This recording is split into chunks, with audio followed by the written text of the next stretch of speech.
Mesdames et messieurs, bonjour et bienvenue dans ce nouveau tour d'horizon de l'actualité. L'ancien député et actuel responsable à la communication du parti Les Démocrates, Guy Dossou-Mitope, a tenu à clarifier sa position politique.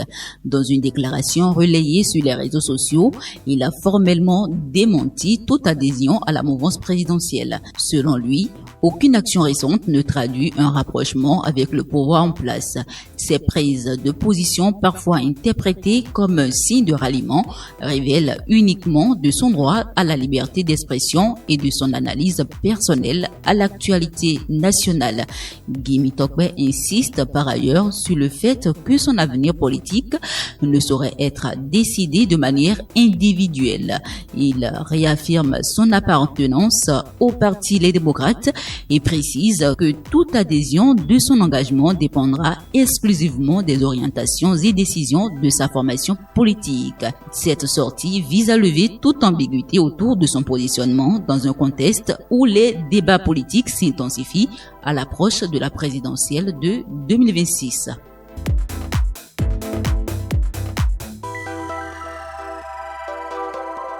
L'équipe de campagne du duo de la mouvance présidentielle Romiad Wadani et Mariam Tchabi Talata a été rendue publique ce mardi 24 février 2026. La structure comprend 6 organes et définit les responsabilités des acteurs chargés de conduire la mobilisation électorale. Au sommet, un comité stratégique réunit Patrice Talon, Joseph Djogbenou et Abdoulaye Biotchane, chargés des grandes orientations politiques.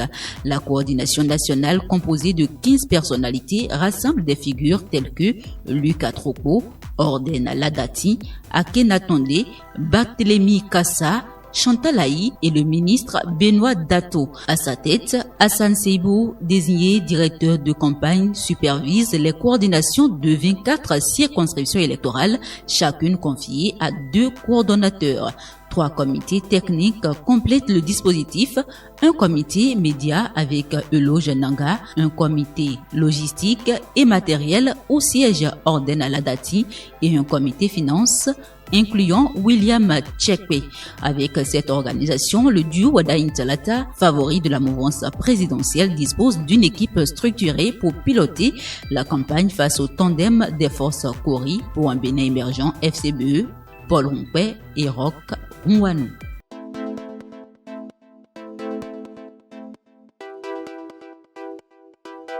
Coup de tonnerre dans la sphère politique béninoise.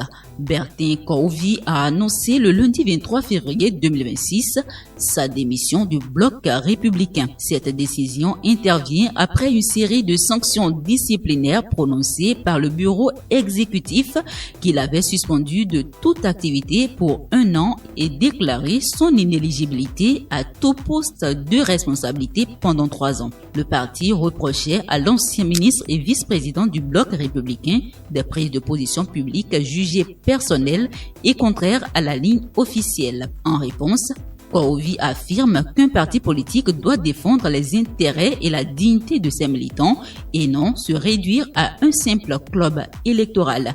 Dans sa lettre de démission, il explique vouloir éviter toute confusion politique et se libérer d'une tutelle devenue incompatible à ses engagements actuels. Bertin Kouovi entend désormais poursuivre son combat au sein de la dynamique Wadaïn 2026-2040 dont il se présente comme coordonnateur national et réaffirme son soutien au président Patrice Talon ainsi qu'au candidat Romiad Wadani pour la présidentielle de 2026.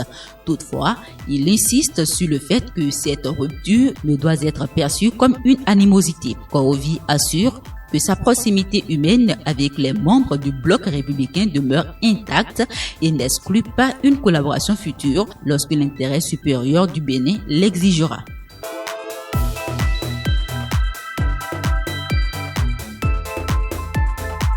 Une opération de police républicaine a eu lieu ce mardi 24 février 2026 à Abomey-Clavy.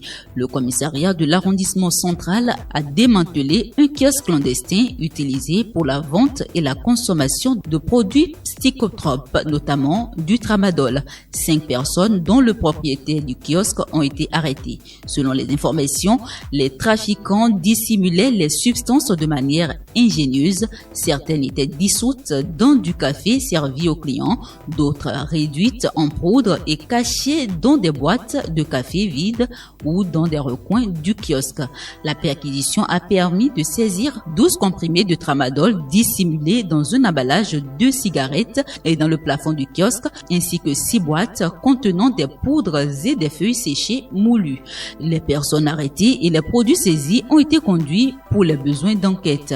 Cette opération illustre les nouvelles stratégies employées pour la circulation de substances illicites et rappelle la nécessité d'une vigilance accrue. La police républicaine invite la population à collaborer en signalant tout comportement suspect.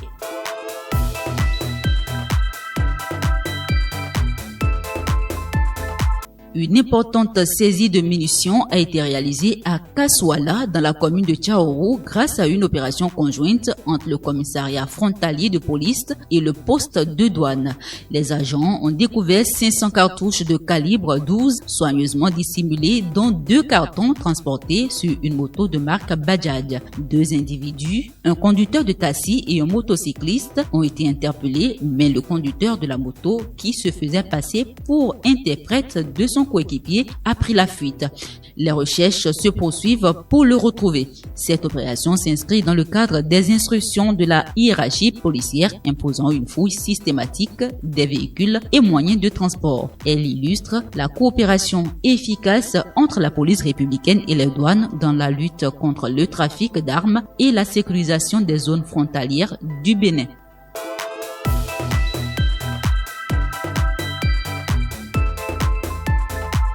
Un drame bouleverse la localité de Tchonvi dans le village de Gbakoudi à Semekoudi.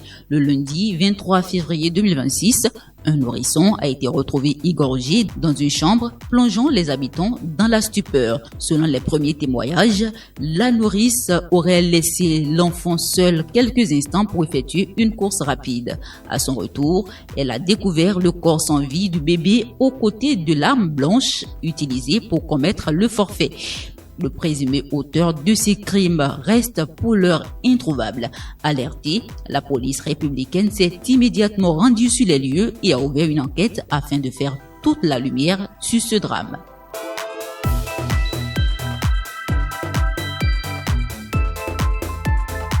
129 journalistes et employés de presse ont été tués dans le monde en 2025, selon le Comité pour la protection des journalistes CPJ.